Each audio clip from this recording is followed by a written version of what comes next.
കഴിഞ്ഞില്ലേ? എന്ത് ജാതി സിനിമയല്ലേ നമ്മള് കണ്ടത്?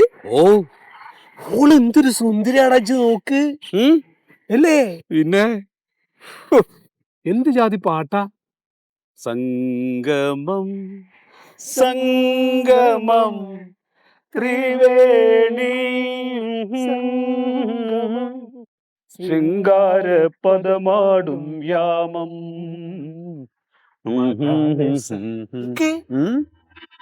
ആരായിരിക്കണ്? ആരാ അതാരായിരിക്കണ് മനസ്സിലായ എനിക്ക്?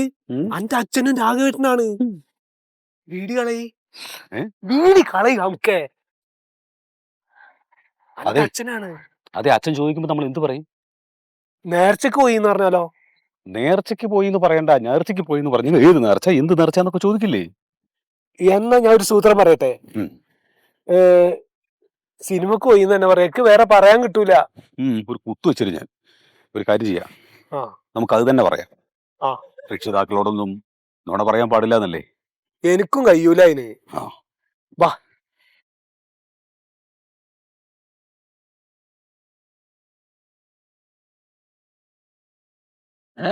അച്ഛാ, നിങ്ങൾ തമ്മിൽ പോയിരുന്നു? ഞങ്ങള് ഒരു സിനിമക്ക് പോയതാണ് അച്ഛാ. സിനിമക്കാ? അതെ.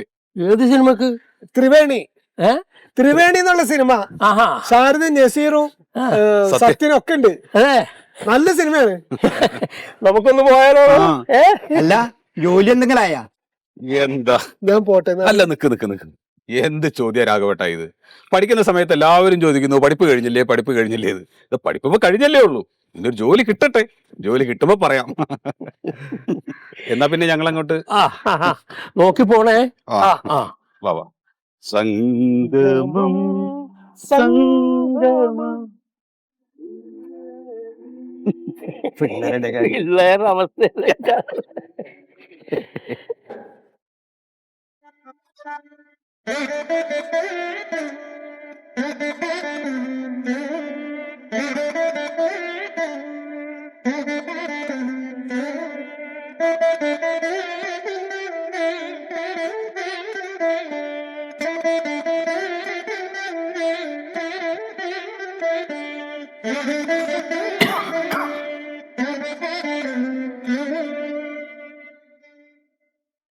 സൂതി മാഡം, ഒരു സംശയം.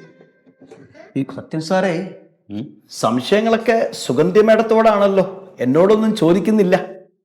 എന്റെ മൊയ്തു സാറേ, വില്ലേജ് ഓഫീസിൽ എനിക്ക് മുമ്പ് ജോലി കിട്ടിയത് സൂതി മാഡത്തിനല്ലേ, അതുകൊണ്ട് ചോദിച്ചെന്നേ ഉള്ളൂ. പക്ഷേ സുഗന്ധി മേഡത്തെക്കാളും എക്സ്പീരിയൻസ് ഉള്ള ആള് ഞാനാണ്. അതുകൊണ്ട് കാര്യമില്ലല്ലോ. മൊയ്തു സാറിന് ഇവിടുത്തെ ഒരു കാര്യം അറിയില്ലല്ലോ. ചില കാര്യങ്ങളൊക്കെ ഞാൻ അറിയുന്നുണ്ട്. നടക്കട്ടെ. ഒന്ന് പോ മൊയ്തു സാറേ. സൂതി മാഡം. അല്ല സത്യൻ സാറേ, കല്യാണക്കാരിയൊക്കെ എന്തായി?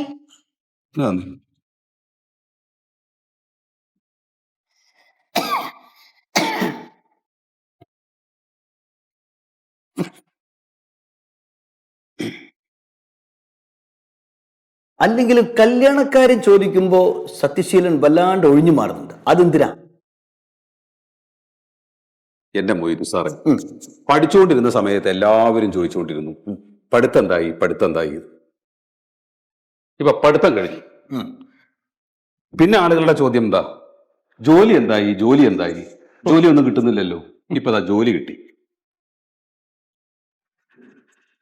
വീണ്ടും ആളുകൾ ചോദിച്ചുകൊണ്ടിരിക്കുന്ന ചോദ്യമാണ്, ഇപ്പൊ പഠിത്തവും കഴിഞ്ഞു, ജോലിയും കിട്ടി, ഇനിയിപ്പോ കല്യാണം എന്തായി. ഈ ആളുകളുടെ ചോദ്യങ്ങൾ കേട്ട് ഞാൻ സത്യം പറഞ്ഞാൽ ഞാൻ മടുത്തുപോയി മൊയ്തു സാറേ. അല്ല, ഒരു ചോദിക്കുന്നത് സ്വാഭാവികമല്ലേ?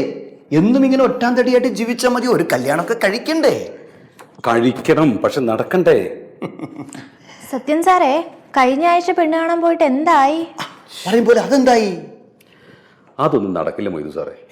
അതെന്തായി നടക്കൂല എന്ന് പറയണ? നിങ്ങൾ വില്ലേജ് ഓഫീസിൽ ജോലി ചെയ്യുന്ന ഒരാളല്ലേ, നിങ്ങൾക്ക് എന്താ ഒരു പെണ്ണ് കിട്ടാത്തത്? ഇങ്ങോട്ട് നോക്കി, ഞാനൊക്കെ ഒരൊറ്റ പെണ്ണ് കാണാനേ പോയിട്ടുള്ളൂ. ആ പെണ്ണാണ് എൻ്റെ ജീവിത സഖി. അത് നിങ്ങളുടെ ഭാഗ്യം. അങ്ങനെ പറഞ്ഞ് തള്ളാൻ നിൽക്കണ്ട. നിങ്ങൾ പെണ്ണ് കാണാൻ പോണം. Good morning. Good morning sorry sir. ആഹാ, എല്ലാരും നേരത്തെ എത്തിയല്ലോ. ഞാൻ അറിയാൻ വേനായിട്ട് ചോദിക്കാം, നിങ്ങൾക്കൊന്നും വേറെ ജോലിയില്ലേ? സത്യശീല, കഴിഞ്ഞ ആഴ്ച ഒരു പെണ്ണ് കാണാൻ പോയല്ലോ, അതെന്തായി?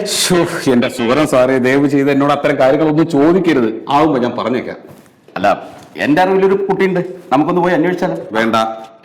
സുഗതൻ സാർ പറയുന്നത് കേൾക്കൂ. ഇതങ്ങനത്തെ കുട്ടിയൊന്നല്ല, ഞാൻ അറിയുന്ന കുട്ടിയാണ്. നാട്ടിലുള്ള എൻ്റെ ഒരു സുഹൃത്തിന്റെ ചെറിയച്ഛന്റെ മകളാ. വെളുത്ത സുന്ദരി, വിദ്യാഭ്യാസമുണ്ട്. പിന്നെ ചെറുക്കന് വില്ലേജ് ഓഫീസിലാ ജോലി എന്ന് പറഞ്ഞപ്പോ പെണ്ണിന് താല്പര്യം. ആണോ? എങ്കിൽ നമുക്ക് ഇതൊന്ന് പ്രൊസീഡ് ചെയ്യാം. അടുത്ത ആഴ്ച വിട്ടാലോ? എന്തേ? നോക്കാം. എന്തായാലും കല്യാണം കഴിക്കണമല്ലോ. അതെ അതെ. നോക്കാം.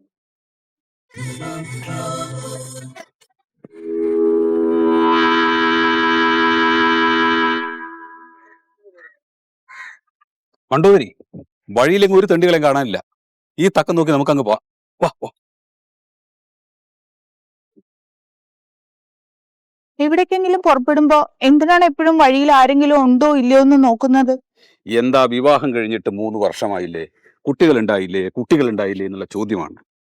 ഇതിനൊക്കെ സമാധാനം പറയണ്ടേ? സത്യം പറഞ്ഞ ഈ ചോദ്യത്തെ ഭയപ്പെട്ടിട്ടാണ് ഞാനിപ്പോ ക്ഷേത്രത്തിൽ പോലും പോവാത്തത്. മുഹൂർത്തത്തിന് എത്താൻ പറ്റിയാൽ മതിയായിരുന്നു. സത്യൻ സാറേ, ആ തീർന്നു. നമസ്കാരം. നമസ്കാരം. നമസ്കാരം. ഞാൻ സാറിനെ കാണാൻ വീട്ടിലോട്ട് വരാതിരിക്കുകയായിരുന്നു. ആ എന്താ? അല്ല, അവിടെ എന്തോ ജോലി ചെയ്യാൻ. പക്ഷെ നമുക്ക് ഇന്ന് ഒഴിവില്ല. ഇന്ന് മണ്ടോദരിയുടെ അനിയത്തിയുടെ കുട്ടിയുടെ നൂലുകെട്ടാണ്. അല്ല, അനിയത്തിയുടെ കുട്ടിയുടെ നൂലുകെട്ടുമായിട്ട് നടന്നാ മതിയോ? സ്വന്തം കുട്ടിയുടെ നൂലൊക്കെ കെട്ടണ്ടേ?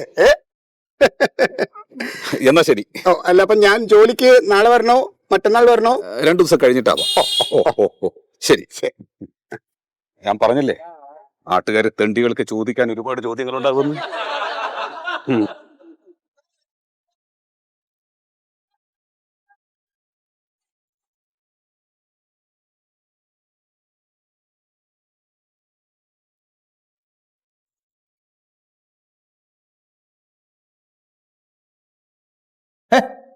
സുഗതൻ സാറേ, എന്ത് കുത്തിരിപ്പത്? ഇത് എന്തെങ്കിലും പാറന്റെ മേലേക്ക് ഇരിക്കണ ചമ്മരം മടിയിട്ടിരിക്കേ. ഇതെങ്ങനെ കാലിങ്ങനെ ഇങ്ങനെ ഇങ്ങോട്ട് താട്ടെ. അയ്യോ, അങ്ങനെ അത് ചെറുപ്പത്തിലെ ഭക്ഷണം കഴിക്കാനൊക്കെ ഇങ്ങനെ ഇരുന്നിരുന്നു. പിന്നെ വീട്ടിലെ ഡൈനിങ് ടേബിൾ മേടിച്ചപ്പോഴേ അതിലിരുന്നിരുന്ന് ശീലമായിട്ട് ഇപ്പൊ കാല് വളയുന്നില്ല. എന്നിട്ട് ഞങ്ങളെ പുരയിലൊന്നും ഡൈനിങ് ടേബിൾ ഇല്ല. എന്നിട്ട് ഞാൻ അങ്ങനെ കുത്തിരിക്കുന്നില്ലേ? നിങ്ങൾ പൊട്ടുമ്പോൾ ഒഴിവാക്കിട്ടോ? അതെ, എനിക്ക് വയറ് കുറച്ച് കൂടുതലാണ്, കൊളസ്ട്രോളും കൂടുതലാണ്. അപ്പൊ ഈ വയറ് വളയാനുള്ള വല്ല എക്സസൈസ് ഉണ്ടെങ്കിൽ അത് മാത്രം പറഞ്ഞു. അത് മതിയോ? കാലിങ്ങനെ നീട്ടി വെച്ചിരിക്കും. ഇങ്ങനെ നീട്ടി വെക്കി. എന്നിട്ട് ഈ 2 കൈ കൊണ്ടുപോയിട്ട് ഈ കാലിങ്ങനെ പിടിക്കും. പിടിക്ക്. എന്റെ കാലല്ല പിടിക്കേണ്ടത്, ഞാനാ എന്റെ കാല് പിടിക്കും. നിങ്ങളെ കാല് പിടിക്ക്. എന്റെ കാല് പിടിക്ക്. നിങ്ങളെ പിടിക്കുന്നോട്ടെ. കണ്ടോ ഇതങ്ങനെ? അതെന്താ അറിയോ, ഈ കാലിന്റെ ഇത് ഇങ്ങോട്ട് വളയ്ക്കൊണ്ടാണ് മൊയ്തു സാറിന് തൊടാൻ പറ്റുന്നത്. ഇങ്ങനെ സ്റ്റഡിയിൽ വെച്ച് കഴിഞ്ഞാൽ പറ്റില്ല. സ്റ്റഡിയിൽ വെച്ചിട്ട് ഞാൻ കാണിച്ചു തരാം, നോക്കിക്കോളി. ഇതാ കണ്ടാ, സ്റ്റഡിയിൽ വെച്ചിട്ട് പിടിച്ചില്ലേ? പിടിക്ക്. സ്റ്റഡിയിൽ പറ്റുന്നുണ്ടല്ലേ? അതാ കണ്ടാ. എന്നാ കാണിച്ചു തരാം. അങ്ങനെയല്ല, അതങ്ങനെ. അതെന്താ അറിയോ, മൊയ്തു സാറിന്റെ കയ്യിന് നീളം കൂടുതലാ, എനിക്ക് കൈ നീളം കുറവ്, അതുകൊണ്ടാ അത് എത്താത്തത്. മൊയ്തു സാറേ, നിങ്ങൾ പൊട്ടും പൊളി ഒഴിവാക്കിട്ടോ. പഠിച്ചവൻ എല്ലാവരും കൈക്ക് ഒരേ നീളം തന്നുള്ളൂ. എൻ്റെ കൈ കുറച്ച് നീളം കൂടുതൽ, നിങ്ങളെ കൈ കുറച്ച് നീളം കുറവ്. നിങ്ങൾ പറ്റൂലെങ്കിൽ അത് പറഞ്ഞോളി. നിങ്ങൾ പിടിച്ചു നോക്കി. ഇങ്ങനെ പിടിക്കേ, ഇങ്ങനെ പിടിക്കേ, പിടിക്ക് പിടിക്കേ, പിടിക്കേ. പിടിച്ചു പിടിച്ചു. എവിടെ പിടിച്ചു? ഞാൻ കാണുന്നില്ലല്ലോ. ഇവിടെ പിടിച്ചു. ആണോ? പിടിച്ചു, രക്ഷയില്ല.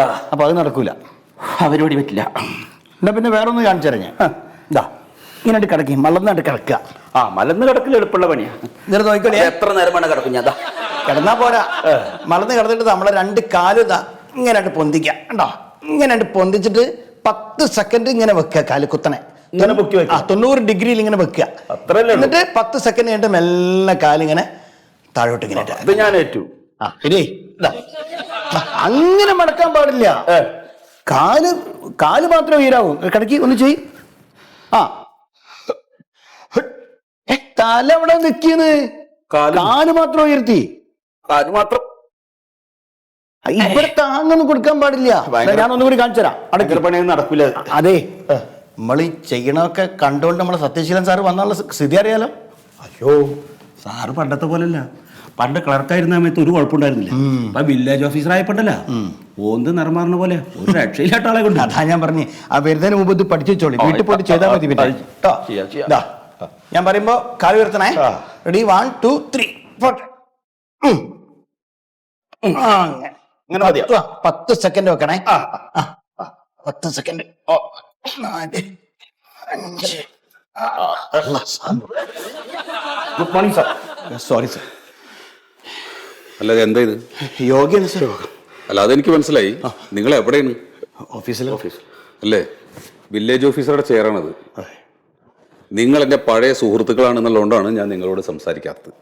അതല്ലെങ്കിൽ ഇങ്ങനെയല്ല നിങ്ങളോട് സംസാരിക്കേണ്ടത്. അറിയാം സാർ.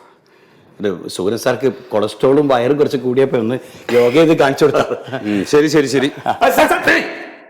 സാറെ പായല് പായൽ ചേട്ടാ, യോഗ പായല്ല സാർ. കിടക്കണ്ടത്. സാർ നടന്നോളൂ. സാറേ ഇതിപ്പോ സാർ പൊക്കോളൂ. മറിമായം